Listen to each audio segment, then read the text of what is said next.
Welcome to Airway Exchange, the podcast for empowering educators and inspiring future CRNAs, a new series of Beyond the Mask supported by AANA. We're your host team. I'm Greg Collins. I'm Nikki D'Amico. I'm Erin Martin. And I'm Louisa Martin. We're here to support the community of CRNA educators with conversations to explore, learn, and grow. To pursue excellence in the evolving field of nurse anesthesia education. And to champion our students and enrich the future of the profession. This is Airway Exchange.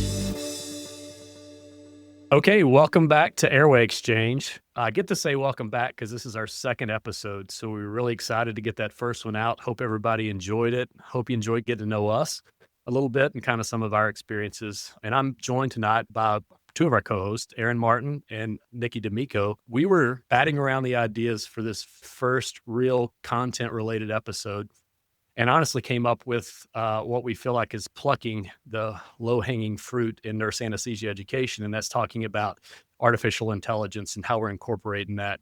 As we were debating that topic and areas of expertise, we were reminded that Dr. Nikki D'Amico presented on this in a pre-conference at the most recent ANA Congress. And so we all unanimously and very enthusiastically decided that we would just interview Nikki today. So Nikki, thank you for allowing us to do that. Can't wait to hear your insight. Thank you so much. I'm thrilled to kick off the content part of our series talking about this topic. It's one that I think we are all talking a lot, certainly at meetings. I'm one of many CRNA educators that have been on the podium at EDGE, the former ADCE, and Congress. It's always a popular topic, and I'm always energized by the conversations that we have after doing that. I mean, certainly a disclaimer, I'm not a computer scientist. I am just, CRNA. I have a strong passion for technology. And as AI has made its way into our everyday lives, it has just become something that I spend a lot of time with. I'm working in AI in various platforms and large language models almost every day. So I'm just thrilled to kick it off this way. I thought maybe we would just qualify what we're talking about here and just kind of start out with a little bit of a background. I think it's important for us to start with some framing that, AI in education is a really hot topic right now. It is top of mind for many of us. Our residents are talking about it, but it is, I think, important to keep in mind artificial intelligence, again, for those in the computer science domain and so forth. This is not new at all. This has been around since the 1950s. We're talking about essentially this large umbrella term that describes all of these forms of artificial intelligence, which is essentially this illusion of intelligence that can be demonstrated by machines using their hardware and essentially throwing in an extraordinary amount of data into the computer's database and allowing it to do essentially large data analysis. And of course, now we're starting to look into things where it is generating new content from patterns that it has identified in that data. So a couple of quick terms, artificial narrow intelligence is something that every one of us used way before the magic moment when ChatGPT hit the airwaves. It is essentially when a computer uses an algorithm that can excel at a really precisely defined single task. And a really great example of that is something like Netflix picking up films that you've seen in the past and then identifying patterns in what kind of next films you like. So this narrow intelligence, doing a specific task, picking the next movie and throwing it up at the top of your queue, artificial narrow intelligence. Artificial general intelligence is where the machine could have a human being's comprehensive and total cognitive capacity. It can reason, it can memorize, it can solve issues. And that's a lot of what we're doing with the tools that we have right now. So it is trying to mimic this perceived sense of intelligence and again, just really often picking out patterns that a human could probably do or that a human already does, but it's just doing it faster and more efficiently and with a much larger data set. So all of these algorithms that those are using. And then, of course, there's this highly technical talk about the idea that someday we will achieve a level of artificial superintelligence where it can have this, massive cognitive capacity that, all of humanity has, and that it can be very independent and start to make and act on machines to, take actions, to do things for us and very much act like a robot or machine. We're not talking about any of that today. We're going to really stick in that, middle bucket there, maybe even talk about some of the narrow intelligence tools because some of the things that we have available to us today, like Grammarly, again, predated.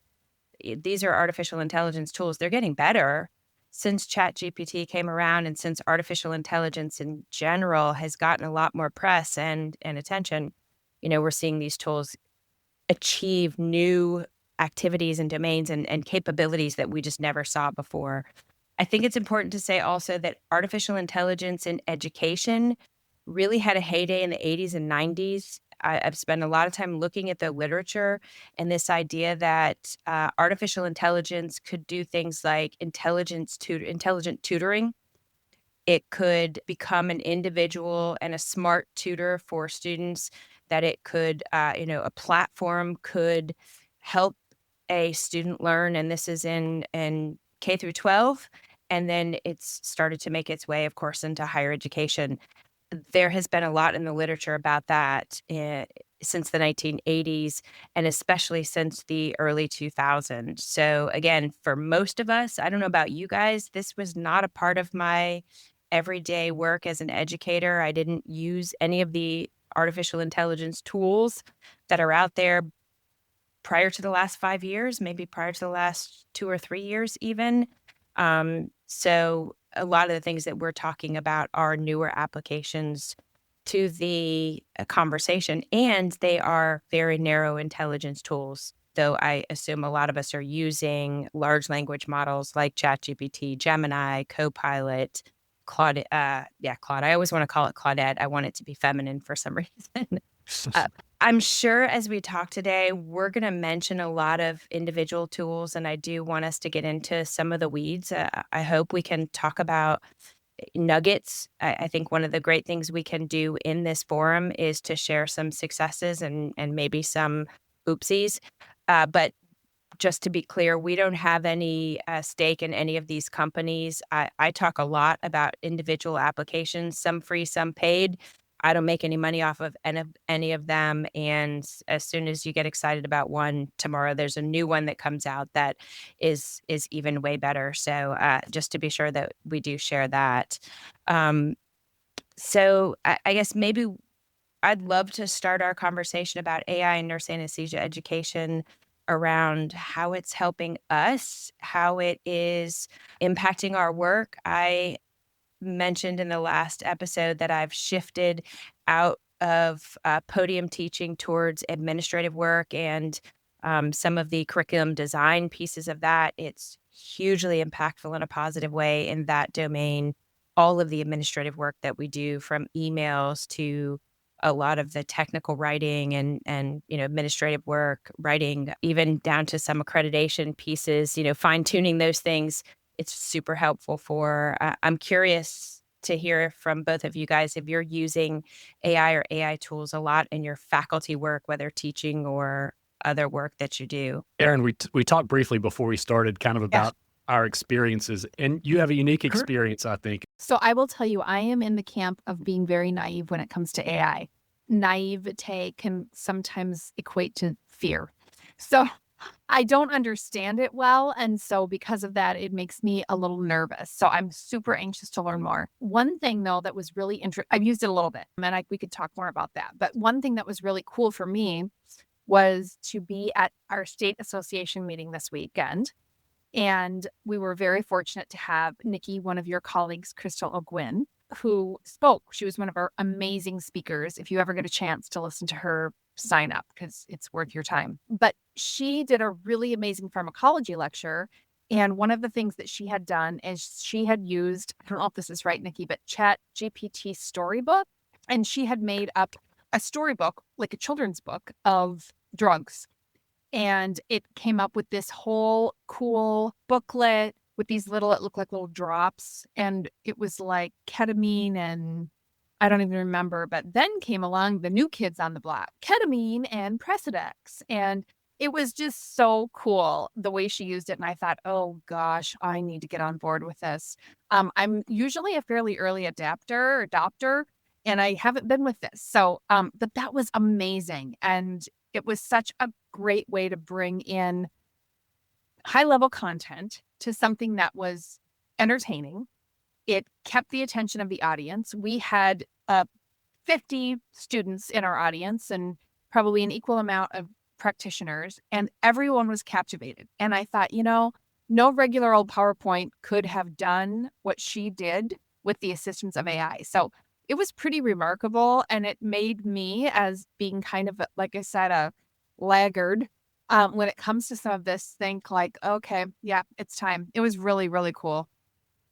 I think that's great, and I think, to kinda back that up, one of the things that I've used it for is just to refresh my material. I think after 4 or 5 years of presenting the same material in the same class, things like pharmacology of anesthesia, while we have changes that happen, they're not dramatic changes, and for the most part, I'm presenting the same material over and over again, and I think that we have a tendency to kinda get a little bit dull, to get a little bit commonplace or a little, build some bad habits, get in grooves that aren't great, and, allowing an AI language model of some sort to evaluate not only my visual presentations, but also my audio presentation. How am I standing in front of the classroom and doing this?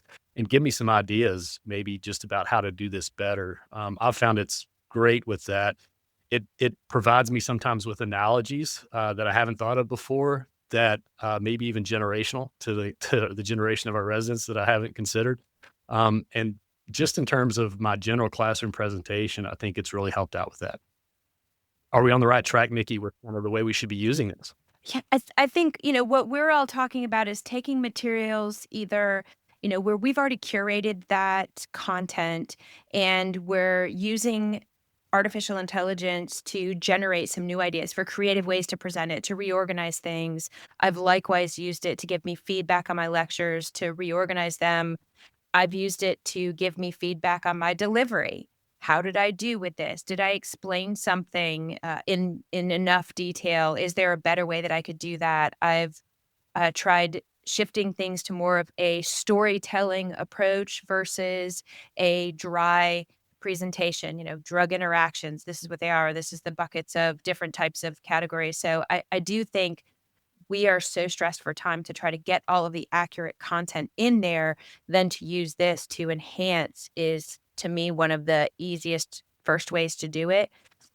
I do know of a lot of folks who were trying to shift more into having it generate either slide sets for them or generate the content for them. And that's where we can start to get into some of the issues. One of the biggest is that the models that are out there for general use, they're better at some domains than others. And so they're not trained on, we have to remember, they're going to use the data that they have, which is internet data, which is these, again, large language models. They're better and better all the time. There are more companies that are participating in putting their data, journal articles, and textbooks into these models. And that's only going to get better and better. Some of the newer large language models, things like Open Evidence, that now has access to all of these, medical journals. So, boom, that opens up this huge database and repository of content that we can use to help us, actually come up with and generate the content, some of the lesson, kind of put that together for us. But one of the biggest problems is they weren't originally trained on that data. They're variable in terms of their ability to truly capture accurate information. And of course, we all know, I hope we'll talk a little bit more in depth about some of the challenges, but we have to mention here that, some of the sources that they've come up with are hallucinated, they're not real. Initially when ChatGPT came out, there was a lot of that where, you'd look at this detailed output, prompt it, iteratively prompt it, get it going, and, get to a place you feel like, okay, this is great. And then you'd go to follow up. Let me just follow these references. And they go nowhere, or they're, this made up thing. And you're like, what? What? I just reorganized this whole nice little presentation and it's based on, junk. There's nothing there. So that's getting better. And also there are proprietary applications that are specifically focusing on nurse anesthesiology and focusing on, anesthesiology in general.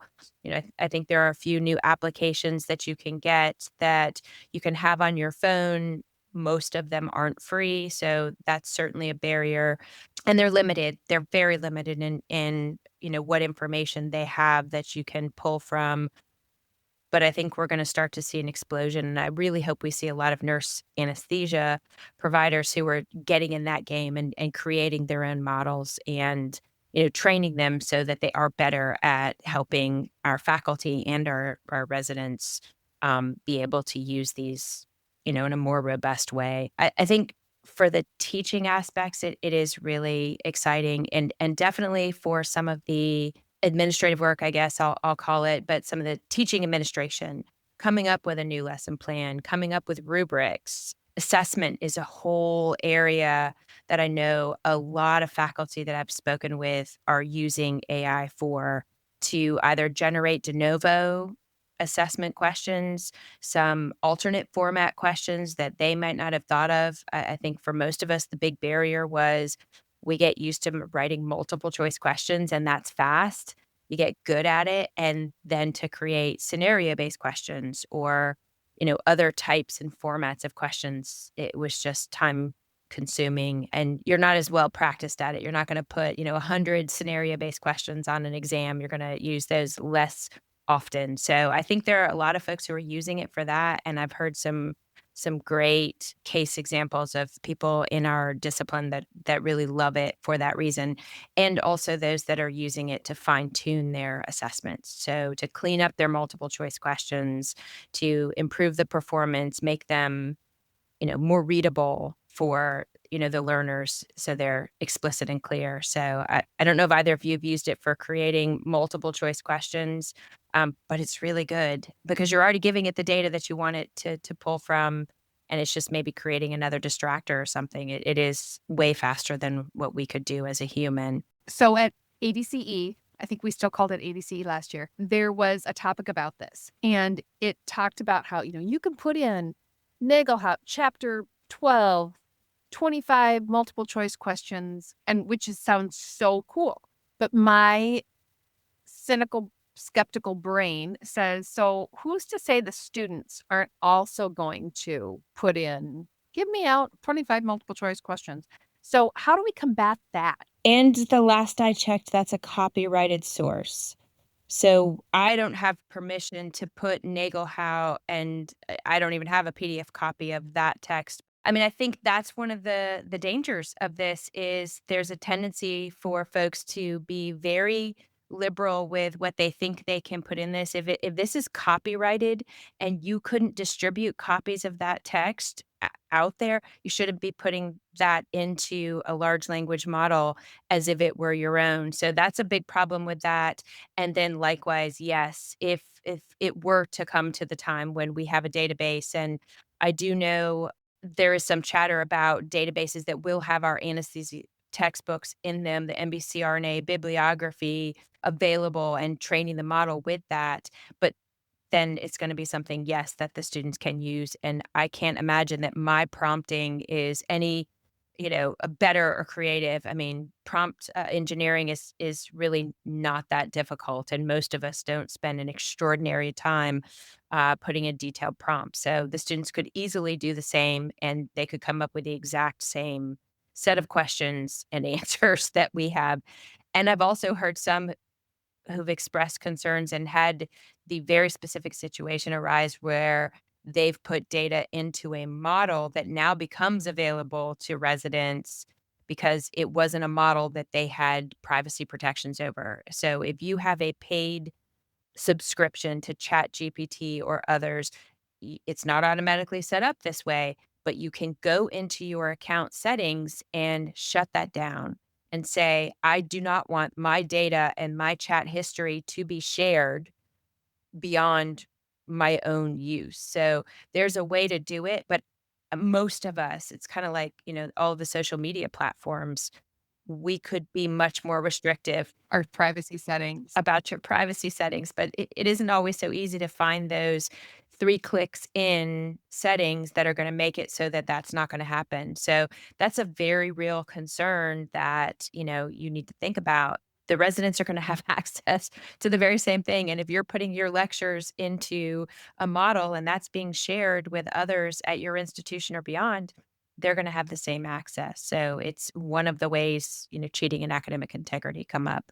I think that's a big piece of advice that I just learned. I'm kind of going on my phone right now and already trying to figure out how to shut off those settings on ChatGPT. So that was great. And that my follow-up question to you was really kind of the idea of prompting and resourcing, advising the large language model to use a certain resource if open sourced and openly available. I think that's an area where I see our students struggling a little bit in terms of, they're asking for help and understanding of, a subject or a particular concern that comes up in the classroom, and they are not prompting and they're not referring to any text or any open source material. And sometimes what they're getting back is not the depth that I would like for them to get back. Sometimes it's even, I've noticed it even being blatantly false or exactly kind of counterintuitive to where that I'm trying to lead them with a particular subject. And so I think the idea of prompting, and one of the things that we've considered at TCU, we developed a little faculty task force to kind of look at how we're using AI, develop some policies to go in our handbook, and also some general statements that we can all put in our syllabi, is when do we break down with the students and during orientation or at some point, give them a lesson on prompting, because I think that's important. If they're using this as a resource and not prompting it correctly, then, they can get misinformation and they can be put in a direction that's not fruitful for them in the end. Because that is such a big issue, we have incorporated artificial intelligence literacy competencies into our curriculum formally across multiple courses so that it is very intentionally introduced and taught to them throughout the program now. So, we're doing this iteratively because, we had cohorts going and in motion. So it'll end up being roughly a 3-part series. And the first part is going to be just that. What is artificial intelligence?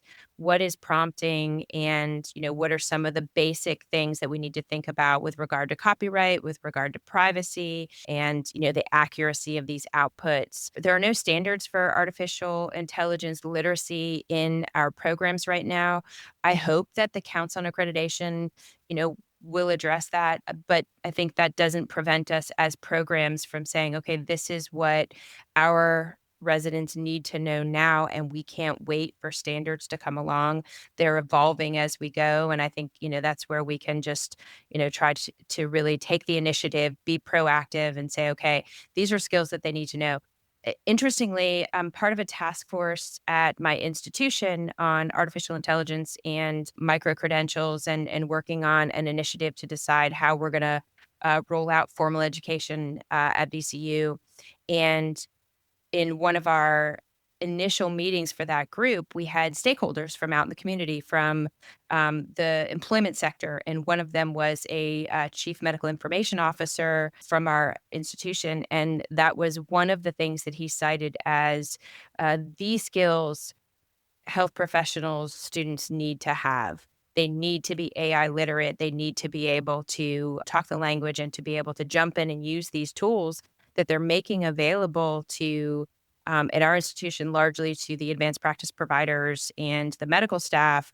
But they need folks that are able to hit the ground running, to come out and to be able to integrate these tools into the workflows. They want to be using them. Health systems are, jumping in that. They're integrating tools into Epic, whether that's for basic tasks like writing notes and streamlining the note process, or clinical decision support. We've seen these risk stratification tools pop up in our electronic medical records.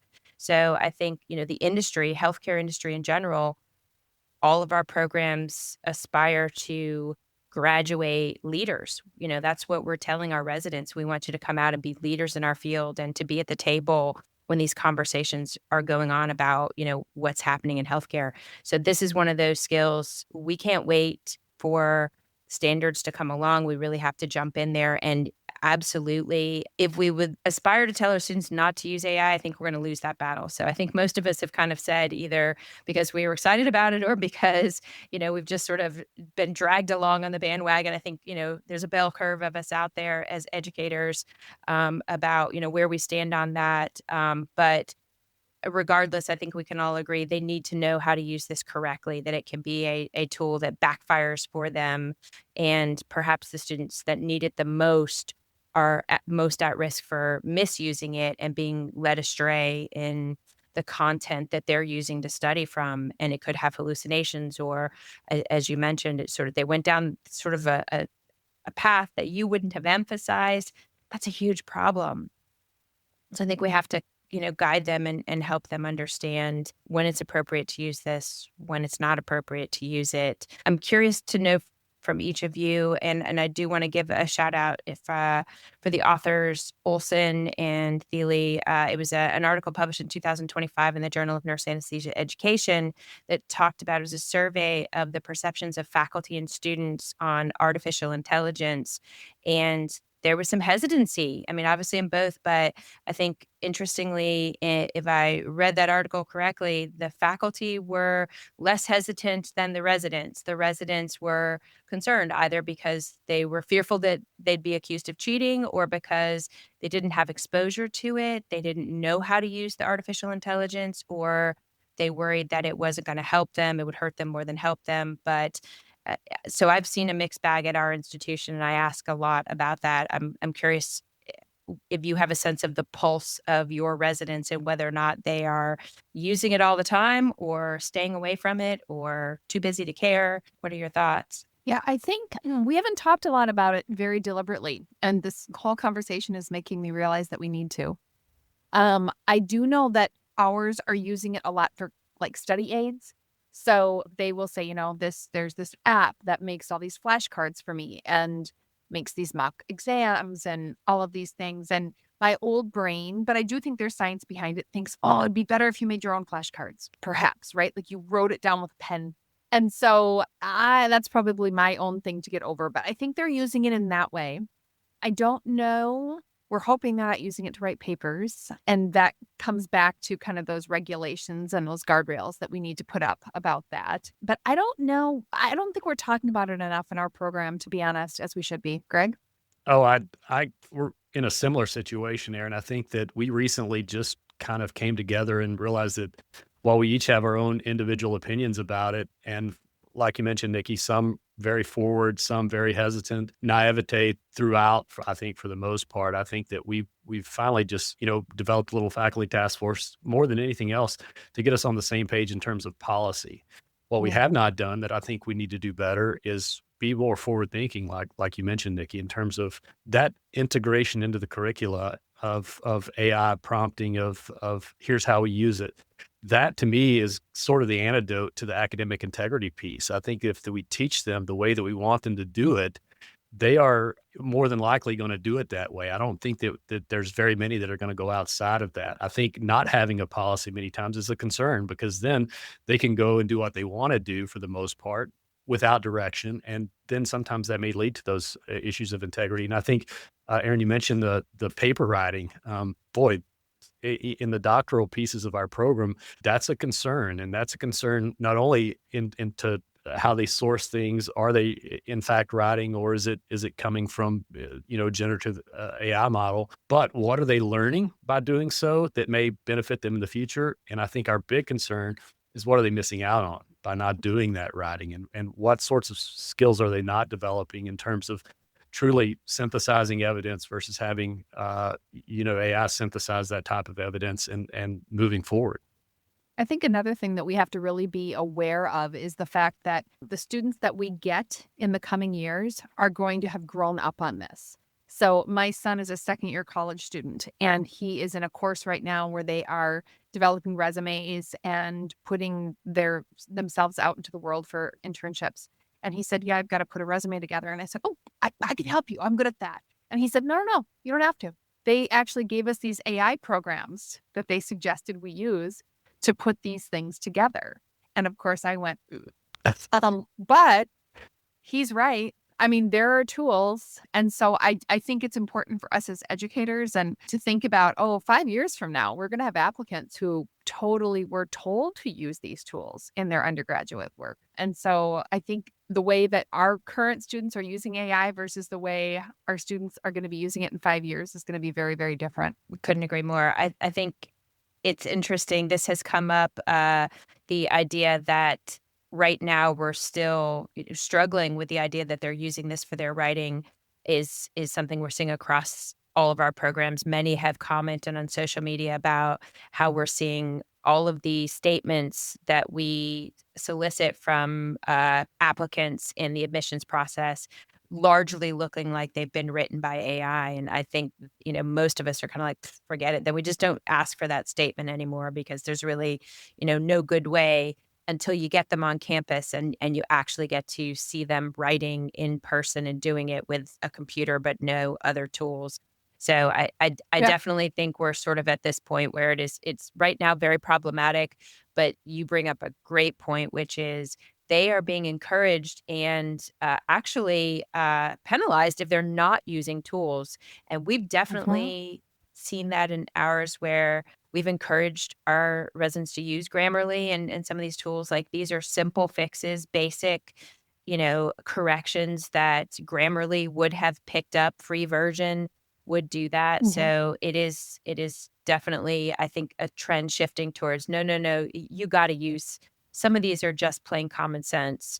And then Yeah. others, I think on the idea of writing and how artificial intelligence can best be used in it, I think it is important to validate the concerns, which are that especially if you're learning to write or you're thinking about the writing process, there are pieces of that that perhaps should not be offloaded to artificial intelligence. Mm. And there was a really big, highly publicized study that came out earlier this year called Your Brain on ChatGPT. And I think we can probably put these references in the show notes so that folks who haven't seen this can read it. But it was an interesting study that looked at, and it's important to note, it was I believe 40 participants. So it wasn't a huge number of people, but they had three different groups and they charged one group with writing with artificial intelligence, one that had the computer and the internet, but that was it. So sort of a hybrid. And then the third group that wrote essays, and these were essays in response to SAT prompts. So, that level of writing, relatively short writing samples, analogous to what we would have in an admissions process on a variety of topics. And they put each of those into an experimental condition where they had to answer these writing prompts and then they analyzed the quality of the writing. They looked at their EEG, what kind of brain activity was going on during these writing activities. And then they also looked at metrics like how much did they remember what they had written in that essay, which was very interesting. Like, so they were operationalizing that as like their ownership of that. Again, plain recall, but also, whether or not they really, could recall that and they owned it. It was theirs and their writing and their creativity. So they put them through these conditions. The study over 4 months, they did a crossover and they switched the conditions out. They had some that had originally been writing with AI. They switched to just brain only, which just that term kind of made me chuckle. Like, now we have to call it, this experimental condition of just Just the their dumb brain. brain. Yeah. So the brain only, and they switched it up, and so looking at this at different parts of this writing process, and then again did the same analysis. They actually had a human and an AI tool analyze the writing and the quality of the writing, the depth of concepts, and how well they covered it. And some of the interesting things that they found. Again, it's a 100-page study, so I'll just give you the some of the couple of things that stood out. Essentially, the folks that had offloaded all of their cognitive work to the artificial intelligence tools, they had zero recollection of what they had written.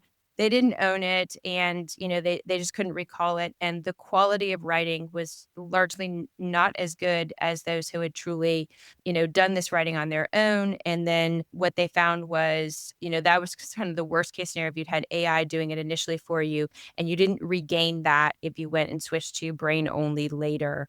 The converse was true, that if you started out writing just with your brain and no artificial intelligence tools, then, your writing was better, even if you switched to AI at a later point. So those who switched from human brain to the artificial intelligence. So they did see on EEG, those who wrote with AI used very little, had very little brain activity going on. Again, they were truly cognitively offloading this work.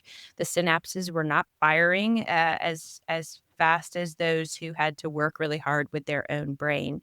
So I think that's interesting. It doesn't necessarily mean to me. I mean, you can make a lot of different interpretations of that. But I think one thing to think about is where exactly you use this and for what components of the writing process you might use artificial intelligence really matters. So if you do some of that cognitive work and load on your own and you really kind of put the time and energy and effort in and it's human generated, if you use artificial intelligence to fine tune it later, kind of applying this afterwards, that's something that I would take from this, that it's not necessarily throw it out completely. You shouldn't use artificial intelligence at all for your writing, but when and how you use it really matters. So I think it's definitely true. I think a lot of us talk about the cognitive laziness, the cognitive offloading from our own experience. I think the most common experience most of us have had is when you use your phone for things like directions, you suddenly get completely directionally, Same thing. clueless. You can't any longer remember how to navigate somewhere. So that seems to resonate with us. So I think there is definitely something to that. I've taken a deep dive in the literature on this, and there are definitely cognitive impacts. Most of that work seems to have been done in the realm of writing and creative tasks such as that versus situations where you're looking at the impact of artificial intelligence on acquisition of technical skills or other similar skills. But I think it makes us look back and reconsider how much of those skills are truly vital to our residents. How critical is it that, they develop that? I think critical thinking is definitely something we want them to retain, and that's a skill we don't want them to lose. But there is some research that tells us maybe they're not losing it, they're just shifting it to different types Mhm. of work with artificial intelligence. So, some literature out there that does look at, again, specifically Bloom's technology, the work that one does that is, the lower level of Bloom taxonomy is just different. So, from recalling knowledge to now verifying knowledge that you see on an AI output, and that's really the same level of cognitive and critical thinking that you would do. So I think that's encouraging. It's going to mean that the knowledge work that we do, the learning, the knowledge acquisition looks different, but it isn't necessarily completely loss of skills. We just have to reframe it and think about this as, again, different types of work, a la we now use calculators and we don't see that as this horrible thing that we shouldn't be doing. So I don't know if any of you guys have Well, experienced that or not, or have any thoughts on that. I think you're talking about something that's very broad in terms of just evolution of our brain and how we've seen that throughout even our lifetimes in terms of the internet, in terms of things like the GPS that you mentioned. I think that's a great example. I'm not sure my children could go anywhere without their phone. I always am critical of that, but then I find myself thinking, well, I like to put the directions up on my phone too, and it sure is helpful. And when are they never going to be able to do that? If that's, is that a shift that's forever? I mean, we've made shifts since the advent of the internet, which is within all of our lifetimes, that we can't even remember the prehistory of that. I think that we're headed in that direction, and not only in education, nurse anesthesia education, but in general. Yep. When's the last time you counted a drip rate on an IV? Great Right? example. Yeah. Right? You don't Yeah. put your watch up behind the drip chamber and watch No, the second hand anymore, do we? no, no. Yeah, I think that's great. I think Nikki, you've done a phenomenal job on really highlighting a lot of these things, kind of the good and the bad. One thing I want to touch on real quick before we start looking a little bit into what the future looks like. We talked a lot about using this in terms of classroom instruction, on how we're using it, even things, generative things like exam item writing, scenario-based type items. What about simulation? Where are we in terms of nurse anesthesia simulation, our simulation training that we do? I'll start just by saying, I think all of our really fancy human patient simulators that we have in our labs right now have been using this technology, this adaptive artificial intelligence for a very long time. Where is that growing? And maybe even some offshoots of that. For example, some of my colleagues are looking at building chatbots for assessment interviews. How can the nurse anesthesia resident prompt the chatbot with a question to give them answers that will help lead them down a certain pathway in terms of patient assessment? Where do you think that's going, Nikki?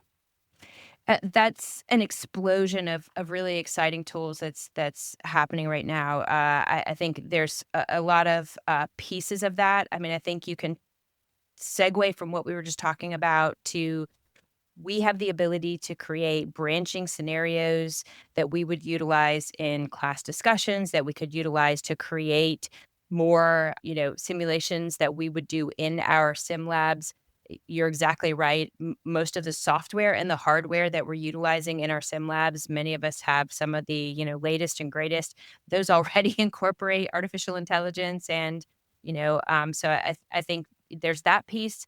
There's the augmented reality that tools that we're seeing, some of the VR headsets, and some of the ability to simulate being in an operating room, ability to simulate being in actual patient care. Some of these are coming along. Every time we go to a meeting, there's a new development in one of these, augmented or simulated reality tools. I'm thrilled to see that there's a lot of interest in that.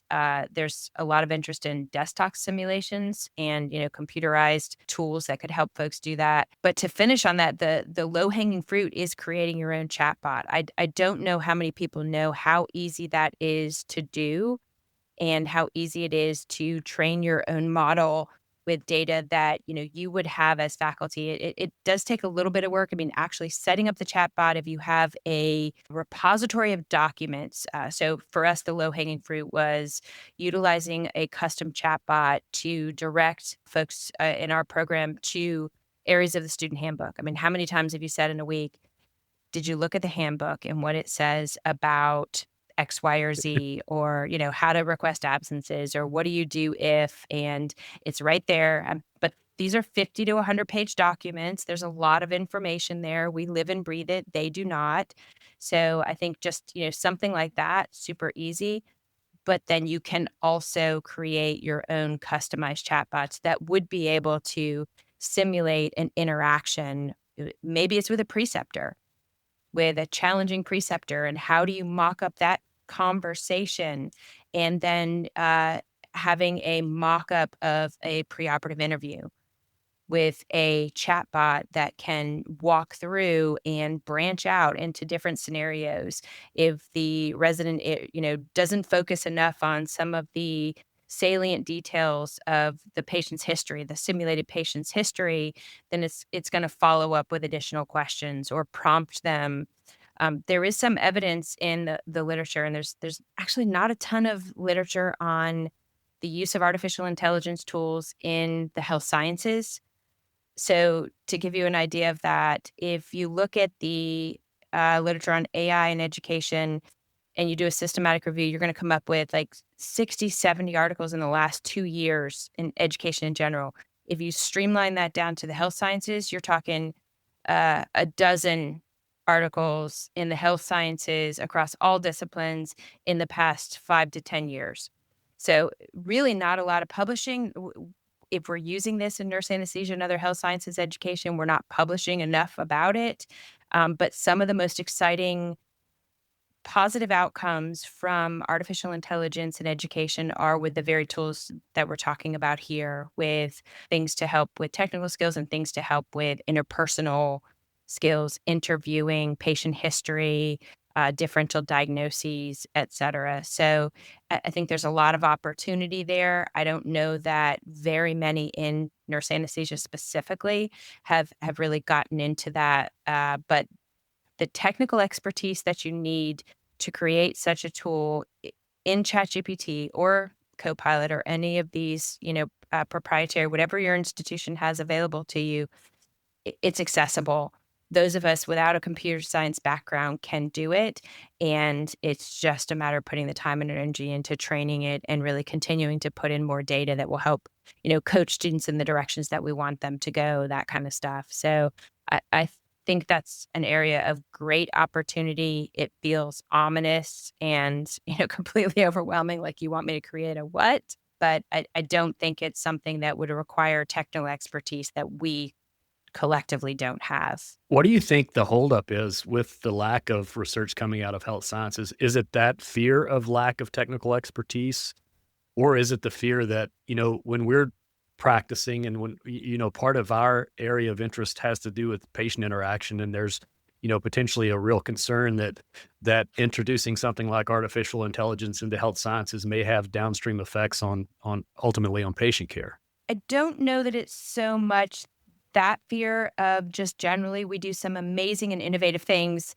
I mean, I'm just thinking about nurse anesthesia education. We go to ADCE and we see all of these phenomenal use cases, things that really could be published, and they're just not. And I can hardly blame that on anything other than, that's just either not the mindset or it's just the time factor. But that's where artificial intelligence can help us again in terms of a tool to help you produce more writing. It could be just that. So I think it's an opportunity. It's a missed opportunity. And I think that, if there's interest and a little bit of sustained effort, we could collectively as a discipline really distinguish ourselves in that area in the literature. I think that's a call to action is what you're saying. Yeah. I hope that we see that, and I hope some of our listeners will pick up on that. And obviously, even with our co-hosts here, we have a great resource, and I think that we need to as a group come together and lead the way on this. I don't think there's any reason why we shouldn't. I agree. Aaron, you have anything else to ask? I don't think so. This has given me a lot of food for thought. I appreciate it feels less scary as someone who kind of lives in the unfamiliar world when it comes to this. Nikki, I'm blown away by your depth of knowledge of this topic. It's incredibly impressive and inspiring. So I've learned a lot just from sitting here as part of this group today. So I thank you. You were phenomenal. Again, I can exactly echo what Aaron said in terms of even things that I've learned just by chatting with you on here. One last question. It's a big loaded question, and I want you to take your time answering it. What does 5 years down the line look like? I think we all collectively have at least that left. And then, maybe 10 or 15 years down the line in terms of what AI is going to mean to nurse anesthesia education. And even maybe more so, big picture things. We mentioned the writing concerns. We mentioned the academic integrity concerns. What's the landscape going to look like at a 5-year mark and then maybe beyond? That is a hard question. I spend a fair amount of time with providers. I'm in a college of health professions. I spend time with folks from other disciplines. And I think relative to, a variety of other disciplines, particularly the ones that I encounter in the allied health and, just other health sciences, even in the medicine, nursing, pharmacy, et cetera, I think we as nurse anesthesia educators have an exceptional amount of interest and a particular propensity towards technology and teaching technology that is unique. So I see us as being well positioned to be leaders in this domain. I really do. Maybe it's just my own desire that I would love to see our field do that. But I think there are a lot of movers and shakers. I think there's a lot of interest. I think each of us has seen at meetings a lot of folks that are submitting abstracts who want to be talking about this. And then every time I have spoken on this, which is just 2 or 3 times at ANA meetings, there is so much expertise amongst those who are in the audience. So I think we really are well positioned. Would envision us being leaders in being published and setting the standards for, what should AI literacy look like in graduate programs and, what could that look like? I see our faculty jumping on board, really with 2 feet to embrace this technology. And I do think, again, with their passion for technology in general, I think that's part of who we are as nurse anesthetists. it's such a highly technical field. Look at all of the things that we encounter in our workspace in any given day. So I foresee that we will see a group of learners and a group of faculty that really will be leaders in this area of healthcare and in the healthcare space. So again, maybe that's just wishful thinking on my part. And the last thing I wanted to say, and this was some great advice that I got. I took a online certification course on artificial intelligence in healthcare, and one of the facilitators of that course, it just happened to be through Harvard. There's a lot of them out there. He was phenomenal, and some of the best advice he gave, and I'd like to pass it on here, is how can we be that leader and really be on the leading edge of this field? And it is just pick a tool, pick any tool, whether it's ChatGPT, Gemini, Copilot, and just use it every day. You're going to find new use cases for that. Just practice with it, use it, play around with it. You can't break it.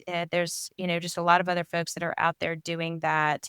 And the more you do it, the easier it seems to get. And I think that's the way forward. I love that. And I think I just had it occurred to me as you were wrapping up there, in terms of, I'm sure will be a topic of a future episode about faculty recruitment and retention. I think that's definitely something we need to consider, and maybe a good tool for recruitment. Somebody that's a young nurse anesthetist, practicing nurse anesthetist that has this interest, the ability for that person to take their interest and really explode upon it in the academic setting, I think is huge. Okay, I think you wrapped it up great. Erin, do you have anything else to add? I don't. No, thank you so much to both of you. Well, boy, this is a great second episode. I want to mention that a couple of the things that we mentioned in terms of links to some of the evidence that we talked about, we'll post in the show notes. Also, this should generate some questions and maybe some concerns from some of our listeners. And so we want to hear from you. Reach out to us on our webpage. Let us know your thoughts and also any questions that you have. I don't think this is going to be our last episode about artificial intelligence. I think perhaps we opened more doors today than we closed windows. And so I think that we'll definitely be talking about this again and look for those ideas. And that's true in general, too. We want to hear from you. I want to know what ideas you'd like to hear us talk about, what people you'd like to see us bring on here. So thank you, Erin, again, and Nikki. Phenomenal job tonight. We really we didn't have to look far, but we looked and found the right person to talk about this with us and our audience tonight. So thank you for doing so. We look forward to seeing you next time.